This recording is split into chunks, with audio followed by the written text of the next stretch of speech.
Bapak Ibu Saudara, kita akan baca firman Tuhan ini lebih dulu. Kisah Rasul 3 ayat 10. Kita sama-sama berdiri.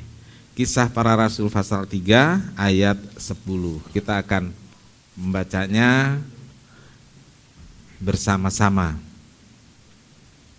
Demikian kita ucapkan sama-sama, mulai. Kisah para Rasul 3 ayat 10. Lalu mereka mengenal Dia sang yang biasanya duduk meminta sedekah di gerbang indah bait Allah, sehingga mereka takjub dan tercengang tentang apa yang telah terjadi padanya. Amin. Silahkan duduk. Berbahagialah setiap orang yang telah membaca, mendengar dan melakukan firman Tuhan. Tuhan Yesus memberkati.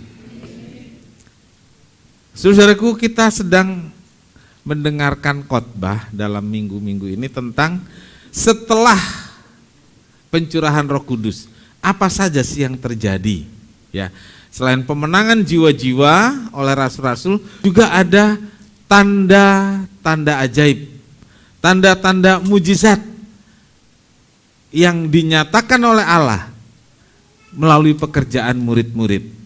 Dan inilah yang Tuhan katakan, aku akan menyertai kamu, dan tanda-tanda ini ya akan menyertai kamu. Ya. Saudaraku, tentang ibadah di bait Allah, murid-murid mengikuti apa yang dikerjakan Tuhan Yesus. Karena waktu itu setelah pencurahan Roh Kudus, Kristen belum menjadi satu komunitas agama, gitu ya, belum. Jadi Kristen waktu itu hanya bagian dari kepercayaan Yudaisme. Yang satu percaya bahwa yang Yesus itu adalah Mesias, yang lainnya bukan, ya. Itu bukan Mesias. Mesias kok lahir di kandang. Mesias itu raja harus lahir di istana. Beda paham. Tapi masih satu rumah ibadah. Iya. Kan di gereja-gereja sekarang ada yang satu Tritunggal. Yang satu Tunggal Tri. Tapi satu gereja enggak. Satu, masih satu kelompok namanya Kristen gitu. Nah, waktu itu kira-kira begitu, saudaraku. Ada yang Kristen biasa saja, lalu ada yang Kristen progresif. Satu gereja enggak? Satu gereja gitu. Nah, dulu kira-kira gambarannya seperti itu ya. Jadi sama-sama masih Yudaisme, tapi sekelompok orang, terutama imam-imam, orang Farisi dan ahli Taurat mengatakan bahwa Mesias itu bukan Yesus. Gitu. Dan sampai hari ini mereka tetap mengatakan Yesus itu bukan Mesias. Yesus bukan Mesias sampai hari ini. Mereka masih menunggu Mesias. Tetapi rasul-rasul mengatakan apa, saudaraku? Yesus itu Mesias. Lihat saja tuh tanda-tandanya. Lihat saja tuh apa yang dikerjakannya. Itu tanda-tanda bahwa dia Mesias. Nah, waktu itu masih seperti itu. Nanti, saudaraku, setelah Injil mulai menyebar, lalu di Antioquia, pertama kali para pengikut Kristus itu mengelompokkan diri dan menyebut orang-orang lain menyebutnya sebagai Kristen, yang artinya adalah pengikut Kristus. Nah, murid-murid beribadah dengan setia karena Yesus juga memberi contoh beribadah dengan rajin, dengan setia. Di umur 12 tahun Alkitab menuliskan Yesus ada di bait Allah, dan dituliskan lagi, saudaraku, menurut kebiasaannya. Setelah umur 12 tahun, saudaraku, setelah umur 12 tahun ditulis seperti atau menurut kebiasaannya. Jadi artinya, saudaraku, sebelum 12 tahun Tuhan Yesus sudah biasa. Dan saya katakan, sejak kapan sih? Ya sejak bayi. 8 hari disunat, dan setelah itu Maria membawa ke bait Allah. Berisik enggak? Berisik loh. Tapi tetap dibawa. Dan lama-kelamaan, saudaraku, kalau anak-anak itu kita biasakan, saudaraku, berisiknya paling berapa minggu, udah itu hilang kok. Kenapa? Menurut kebiasaannya ibadah. Dan belakangan saudaraku kalau lagi nyanyi pada tidur gitu. Anak-anak kecil. Terus saudara akan bilang, ke gereja kok tidur gitu. Jangankan anak kecil, orang dewasa aja banyak. Kalau tempatnya segini enggak, saudaraku, kalau tempatnya segini enggak. Iya tidur sih enggak, cuma ngantuk ya. Baik, poin keduanya saudaraku tentang persoalan dan kebutuhan hidup. Yang kita baca tadi adalah bagian bagaimana Tuhan Yesus, Petrus mendoakan dan kemudian orang lumpuh itu bisa berjalan. Kenapa dia ada di sana si orang lumpuh? Kenapa ada di pintu gerbang? Karena ada satu kebutuhan hidup. Ya. Ada persoalan hidup, ada kebutuhan hidup. Orang ini lumpuh, nggak bisa berjalan, tidak bisa bekerja, dan hidupnya bergantung pada orang di sekitarnya, terutama pada keluarganya. Dan kemudian keluarganya ini berusaha untuk kesembuhan tapi nggak bisa, lalu yang dikerjakan adalah membawa si orang lumpuh ini meminta-minta. Dan paling murah hati itu orang ibadah. Apalagi saudaraku, biasanya orang yang gampang memberi itu. Habis ibadah, kolektornya 3 kali ya, di dalam gereja 1, pengemis 1, tukang parkir 1. Coba aja ya di gereja-gereja yang itu yang banyak jemaatnya itu terjadi saudaraku. Di sini pernah ya, tapi enggak lama ya. Rupanya jemaat pelit, enggak ngasih orang minta-minta, jadi mereka tuh enggak dapat jatah dia. Di mana lagi orang yang biasa gampang memberi ke peminta-minta? Di mana? Ya, rumah ibadah itu. Rumah ibadah. Kuburan. Ya, di kuburan kan ada yang minta-minta, biasanya orang gampang ngasih. Saudara gitu kan ya? Di kuburan. Di mana lagi? Di rumah makan. Kalau nggak dikasih berisik, saudara. Itu bagian-bagian orang gampang memberi, gitu. Orang gampang memberi. Jadi rumah ibadah itu di tempat orang gampang memberi. Makanya sampai hari ini saudaraku, kalau hari ibadah, gitu ya, di depan rumah ibadah ada banyak peminta-minta.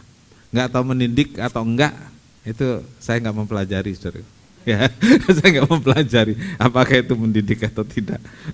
Kalau di perapatan takut dibaret aja itu ngasihnya. Betul ya? Takut nggak dikasih jalan, takut dibaret mobilnya. Nah saudaraku, persoalan dan kebutuhan hidup adalah hal yang biasa terjadi dalam hidup kita. Yang biasa artinya setiap orang mengalami. Yang menjadi tidak biasa itu adalah ketika kita melihat orang lain dan kita berpikir, kenapa orang itu bisa seperti itu dan saya tidak. Itu yang menjadi persoalan. Kebutuhan bukan? Bukan. Ya. Itu persoalan hidup. Kebanyakan di situ, saudaraku. Ya. Orang lain beli ini, kayaknya bagus. Perlu nggak perlu? Akan beli karena melihat orang lain. Itu jadi persoalan ya. Yang dulu sering disebut rumput tetangga. Enggak, bukan itu bahasanya. Rumput tetangga, teruskan. Tadi salah. Tadi saudara bilang rumput tetangga lebih hijau. Padahal enggak, rumputnya kering-kering juga. Hanya menurut mata saudara terlihat. Betul enggak? Lebih hijaunya sih enggak. Enggak lah gitu. Cuma kita melihatnya terasa itu lebih hijau gitu. Kecuali taman kecil di tempat saya itu memang selalu hijau. Ya. Rumput tetangga terlihat lebih hijau, padahal biasa aja mungkin rumput kita lebih hijau. Loh, Saya pernah kok begitu saudaraku. Saya rawat bunga, kok nggak berbunga-bunga, nggak mekar. Saya lihat depan rumah persis itu ya, bunganya banyak gitu dari pagi sampai sore. Ntar malam dia bawa masuk, pagi dia bawa keluar. Kenapa pohon saya enggak? Saya pernah merasa gitu. Ini real ya, tentang bunga, tentang pohon. Tapi memang pohon orang itu berbunga cuman satu pot. Punya saya kan banyak sih. Tapi nggak terasa itu ya. Rasanya kok lebih hijau. Kenapa saudaraku? Karena kita berdiri melihat orang. Ya. Karena kita berdiri melihat tetangga. Itu jadi persoalan, bukan kebutuhan. Nah, ketika yang bukan kebutuhan itu kita minati, maka itu jadi persoalan. Dan ini bukan iri hati saudaraku sebenarnya. Kita terintimidasi. Kita ditekan oleh perasaan kita. Ini persoalan. Ya. Jadi beda ya, kebutuhan memang ada, tapi ada yang persoalan hidup. Dan ini yang paling dominan dalam hidup kita, terlebih di masa-masa sekarang ini. Ada begitu banyak cara untuk mendapatkan barang, mulai dari yang dilihat langsung sampai yang dilihat HP, mulai yang dibayar cash sampai digesek-gesek. Iya kan? Gampang. Dari peminta-minta yang lumpuh ini saudaraku, dia hanya ada di pintu gerbang, orang lain beribadah masuk. Dan saya pikir jemaat nggak pernah ya ada orang ibadah saudara di pintu gerbang sana dari mulai kebaktian sampai selesai, nggak pernah kan, kecuali Dodo.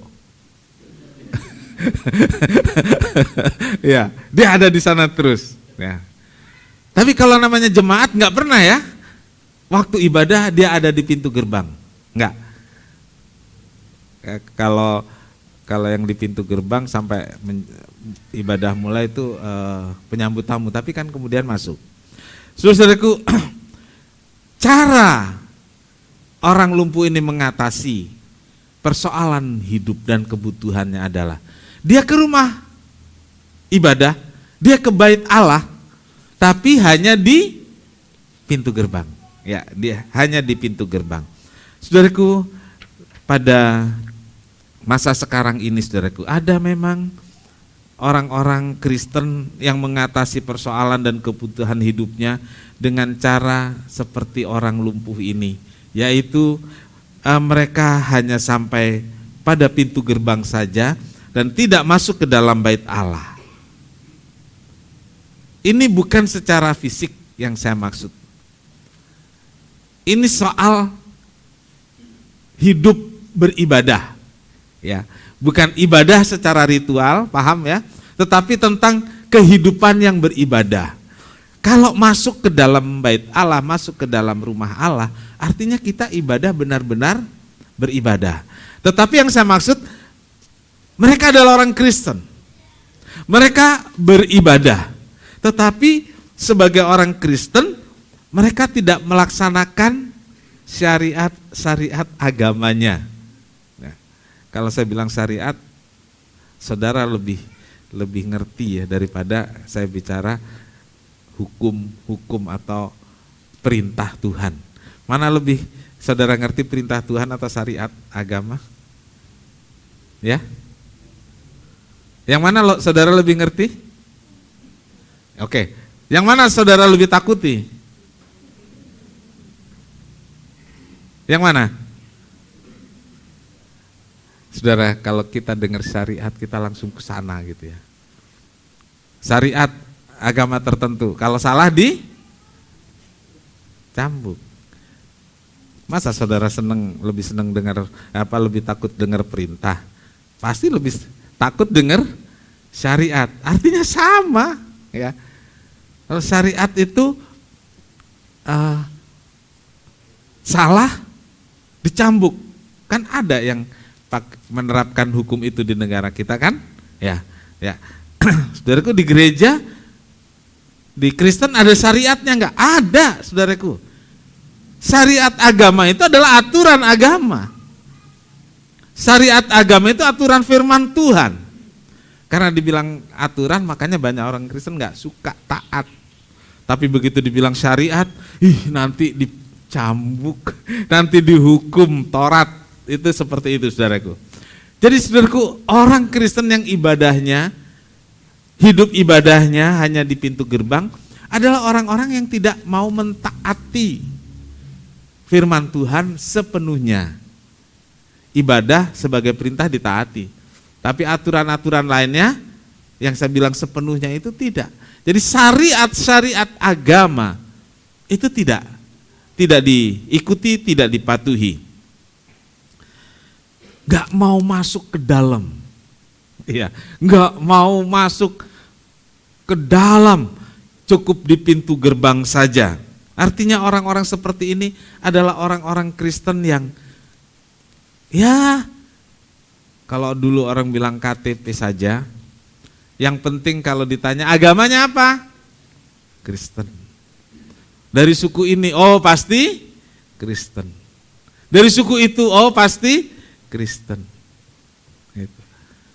Saudaraku, itu yang terjadi dulu ada, sekarang juga ada, dan seterusnya ada. Tapi janganlah itu terjadi pada kita semua. Amin. Jangan kita jadi orang Kristen kehidupan beribadahnya hanya sebatas di pintu gerbang. Tidak mau sungguh-sungguh, tidak mau melaksanakan syariat agama, tidak mau melakukan perintah-perintah Tuhan. Ibadah hanya sebagai ritual saja, ya, supaya melengkapi orang Kristen itu ke gereja. Gitu. Kan sekarang orang ke gereja banyak sekaliannya, saudaraku. Kalau minggu pagi di sini, saudara nggak bisa sekalian. Saudara dipaksa konsentrasi, memang harus ke gereja, nggak bisa sekalian. Coba saudara ibadah di mall sono, sekalian nggak? Iya kan? Kira-kira ke gereja dulu atau nge-mallnya dulu? Sebelum ke gereja nge-mall, sesudah ke gereja nge-mall. Jamnya banyak mana? Jujur amat, karena saudara kebaktiannya di sini. Ya. Itu menandakan keseriusan, saudaraku. Kita nggak mau hanya di pintu gerbang. Jadi, yang jasmani ini menggambarkan yang di dalam. Saudaraku, kalau hanya di pintu gerbang, ya begitu-begitu saja. Kemarin saya khotbah online untuk satu perusahaan, dan setelah selesai khotbah dikomenin saudaraku. Dia bilang ini jadi perenungan dan koreksi kita.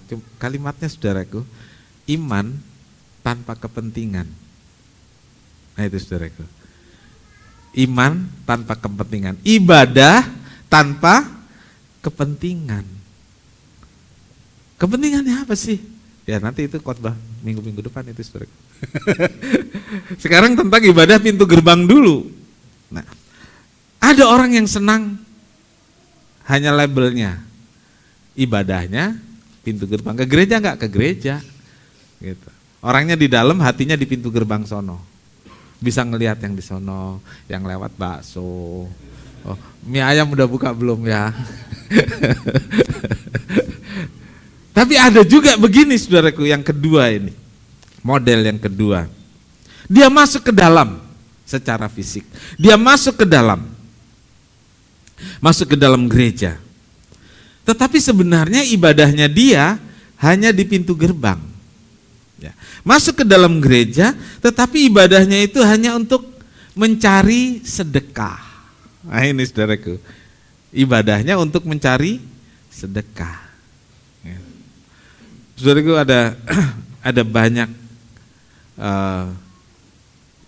cerita, sebenarnya bukan cerita ya, banyak terjadi. Ibadahnya hanya untuk cari sedekah.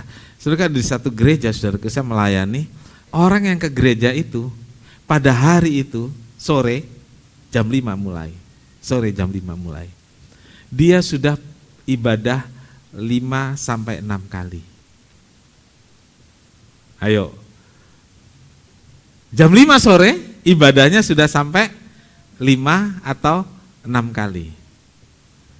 Saya pikir saya aja paling 2 kali, saudara. Paling 2 kali. Saudara berapa kali ibadah? Sekali. Kalau saya bikin kebaktian 2 kali sore, saudara akan datang enggak? Ya? Saudara ibadahnya pintu gerbang. Sama Tuhan hitung-hitungan. Orang ini 5 kali loh saudaraku. Bener, saya tidak bohong, saya cek 5. Bukan hanya 1 orang ya. Ya, ibadah di situ ada 100 orang. 90%-nya udah 5 kali ibadah. Ibadah di sana, ibadah di sono, ibadah di sono, dan terakhir itu jam 5 di situ. Dan saudara kira-kira bisa paham yang saya maksud? Ya? Kemana? Kesana, kesana, kesana ngapain saudaraku? Ada yang dijemput, ada yang datang sendiri.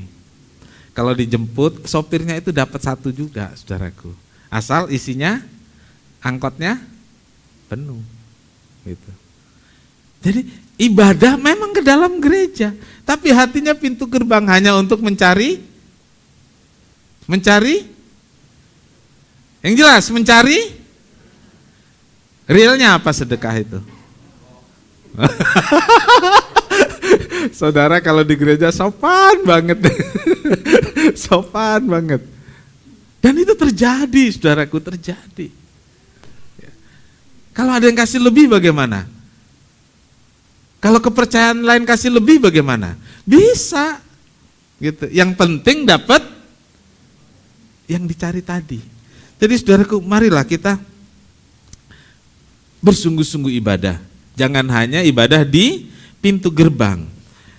Jadi saudaraku, ada yang masuk ke dalam gereja memanfaatkan program sosial, pembagian yang disebut sembako. Iya, saudaraku bisa nggak usah kerja loh itu. Kalau 1 orang 1 orang 1, ya.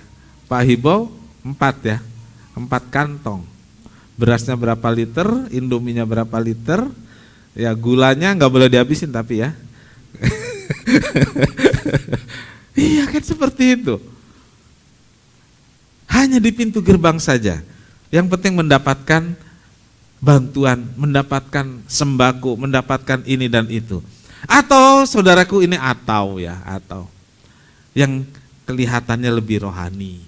Nah ini saudaraku, yang kelihatannya lebih rohani. Dia benar-benar masuk ke dalam gereja, ikut pelayanan, gitu ya, ikut pelayanan.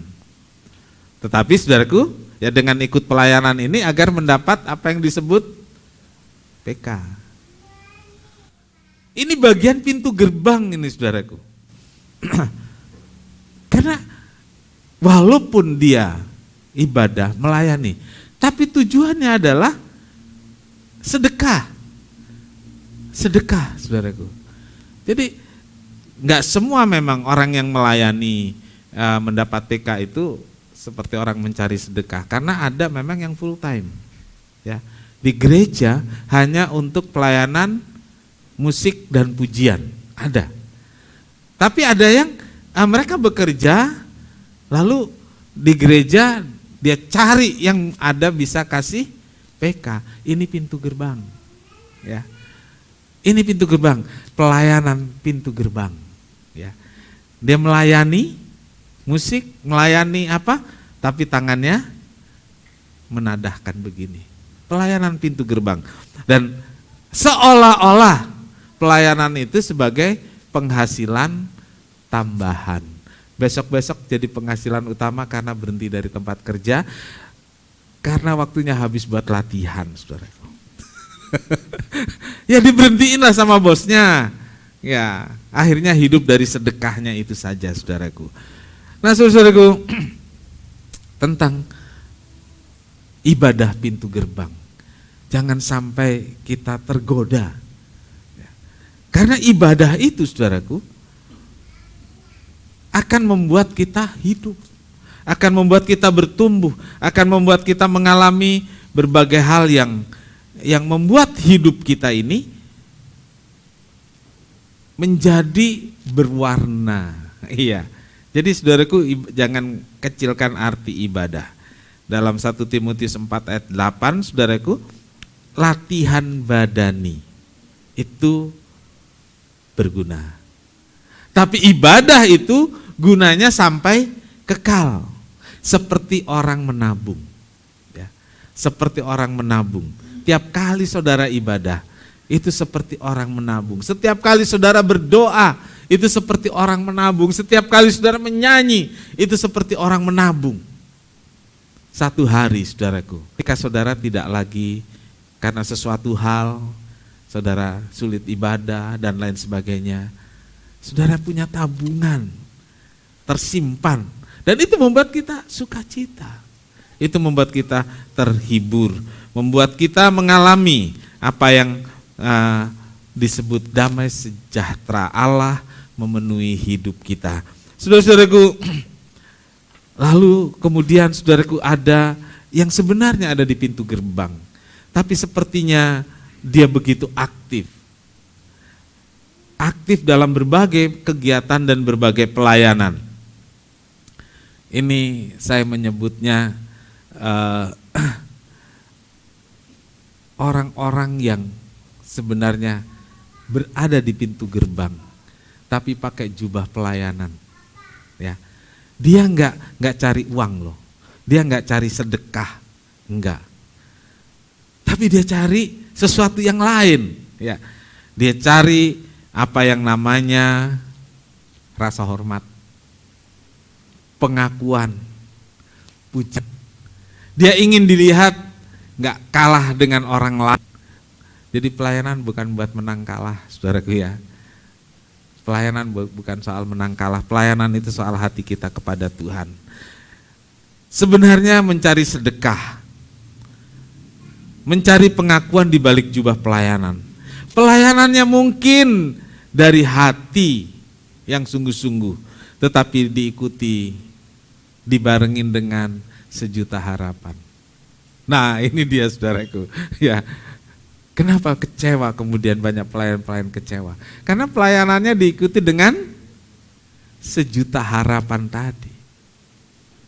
Kecewa. Tapi kalau kita melayani Tuhan sebagai penyembahan kita kepada Allah. Jadi sebenarnya orang Kristen itu yang diutamakan, yang dituntut apa sih? Penyembahan, hidup ibadah, rukuh. Kembali ke sana tadi saudaraku. Rukuh itulah yang diminta oleh Tuhan, penyembahan. Pelayanan itu akan lanjut. Jangan sampai melayani tapi nggak ibadah, melayani tapi nggak punya hidup penyembahan, melayani tapi nggak punya hati yang menyembah Tuhan. Nah, hati yang saya menyembah Tuhan, hati saya menyembah Tuhan, tapi nggak pernah diwujudkan. Gitu. Jadi saudaraku, marilah kita utamakan menyembah, rukuh itu diutamakan. Lalu kemudian kalau itu selesai, artinya kita sudah melaksanakan dengan hati dan dengan kesungguhan penuh sukacita, itu mendorong kita untuk melayani. Itu dorongan yang betul. Jangan sampai dorongannya itu karena ingin diakui, ingin lihat orang dan lain sebagainya, bukan. Ya, dorongan dari hidup menyembah, baru kita bisa melayani. Nah, saudaraku, kadang-kadang saudaraku orang membedakan pelayanan di gereja kecil, pelayanan di gereja besar.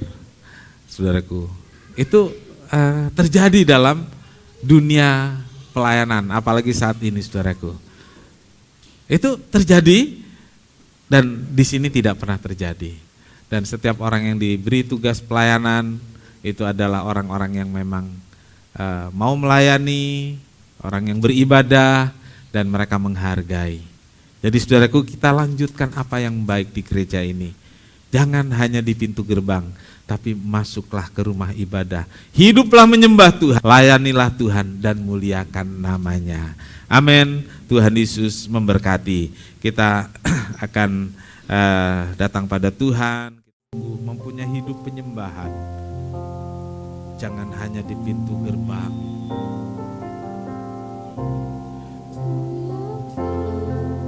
Saat kau berfirman, ku menang. Saat kau bertindak, hidupku hanya ditentukan oleh perkataanmu.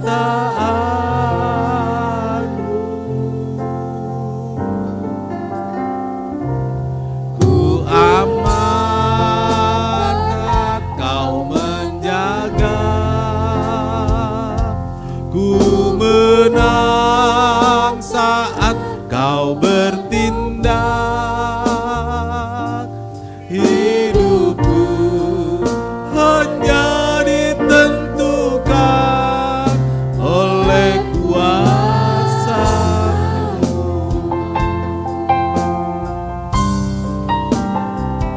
Bagi Tuhan tak ada yang mustahil. Bagi Tuhan tak ada yang tak mungkin. Mujizatnya disediakan bagiku. Ku diangkat dan dipulihkannya. Bagi Tuhan tak ada yang mustahil. Bagi Tuhan tak ada yang tak mungkin. Mujizatnya disediakan bagiku. Ku diangkat dan dipulihkannya. Bapak Ibu Saudara, jika kita ingin mengalami mujizat, ingin mengalami kesembuhan, ingin mengalami pemeliharaan, ingin mengalami sukacita, jangan berhenti di pintu gerbang. Masuklah ke dalam ruang kudus, masuklah ke dalam rumah Allah, bersungguh-sungguhlah, ikuti apa yang firman Tuhan ajarkan. Saudara akan mengalami sejahtera, sukacita. Saudara akan mengalami mujizat. Saudara akan mengalami pertolongan Tuhan. Jangan tinggal di pintu gerbang. Jangan ada terus di pintu gerbang. Masuklah, terimalah Tuhan. Terimalah aturan-aturan firman Tuhan. Patuhilah. Dan engkau akan menikmati damai dan pemeliharaan dari Tuhan. Kita nyanyikan pujian ini kembali. Ku yakin saat kau berfirman. Ku yakin saat kau berfirman. Ku menang saat kau menopang. Hidupku hanya ditentukan oleh perkataanmu. Ku aman saat kau menjaga, ku menang saat kau bertindak. Hidupku hanya ditentukan oleh kuasa-Mu. Bagi Tuhan, yes, bagi Tuhan tak ada mustahil. Bagi Tuhan tak ada yang tak mungkin. Mujizatnya disediakan bagiku.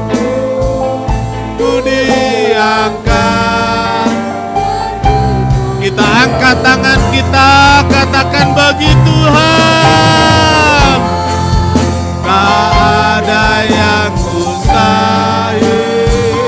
Bagi Tuhan tak ada yang tak mungkin. Mujizatnya disediakan bagiku. Ku diangkat dan katakan bagi Tuhan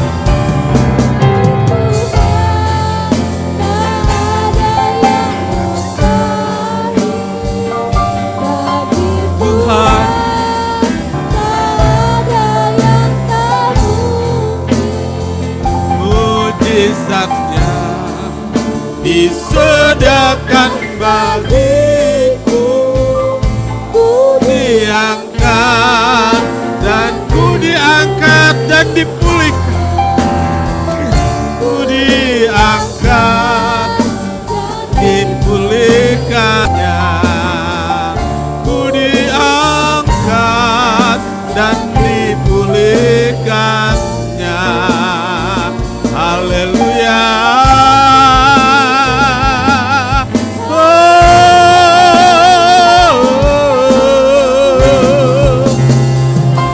Terima kasih Tuhan.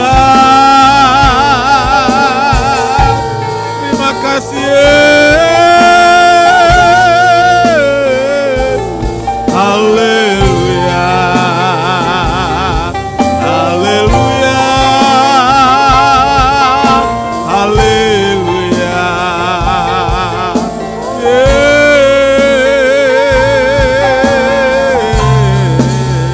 Haleluya. Haleluya. Haleluya.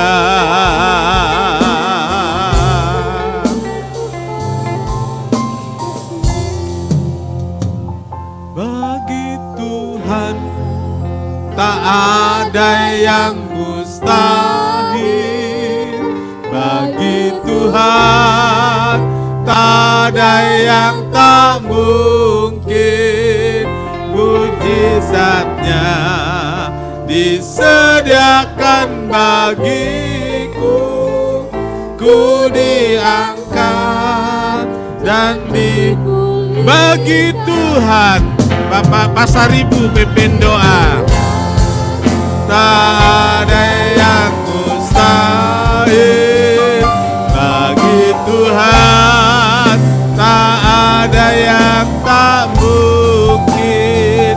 Mujizatnya disediakan bagiku. Ku diangkat dan dipulihkannya.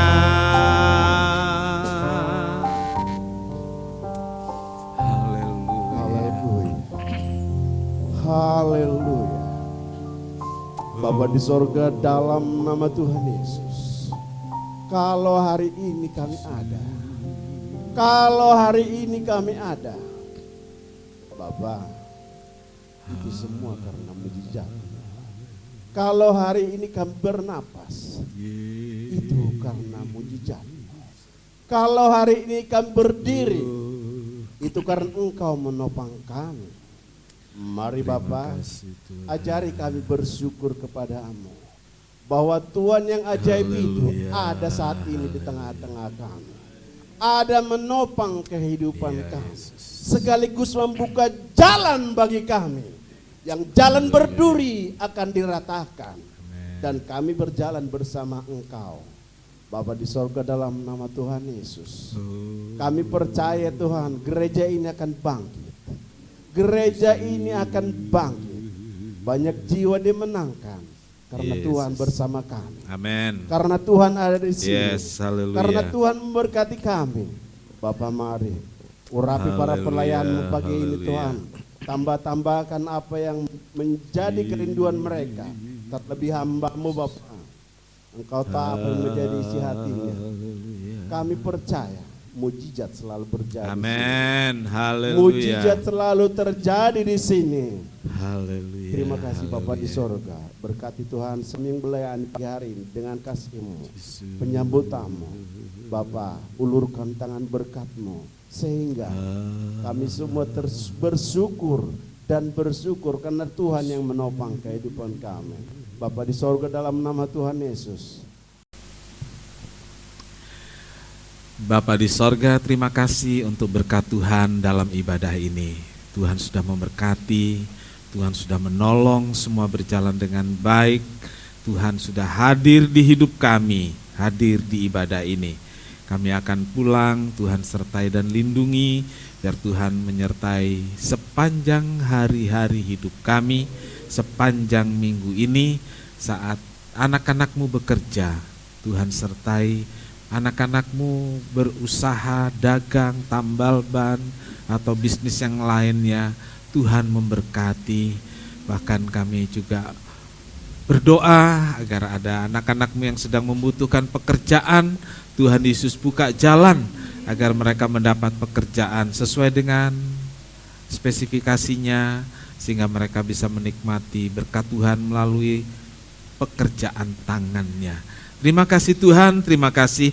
Saat ini Tuhan Yesus, kami menyerahkan juga korban, persembahan, persepuluhan anak-anak-Mu. Biar itu semua menjadi persembahan yang menyenangkan Tuhan, menjadi dupa yang harum di hadapan Tuhan, dan setiap persembahan persepuluhan itu bisa berguna untuk pengembangan gereja, baik di tempat ini maupun di tempat-tempat lain. Terima kasih Tuhan, terima kasih.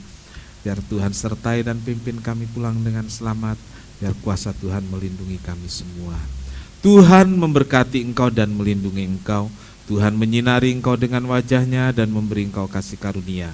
Tuhan menghadapkan wajah-Nya kepadamu dan memberi engkau damai sejahtera. Saudara yang kekasih, terimalah berkat dan damai sejahtera dari Allah Bapa, kasih karunia dari Tuhan Yesus, serta persekutuan Roh Kudus, serta kita semua sekarang sampai selamanya. Ini doa kami ya Tuhan, yang kami alaskan dalam satu nama, yaitu di dalam nama Tuhan Yesus Kristus, Juru Selamat dan Penebus kami berdoa. Dalam sorga, kuduskanlah namamu, datanglah kerajaan-Mu, jadilah kehendak-Mu di bumi seperti di surga.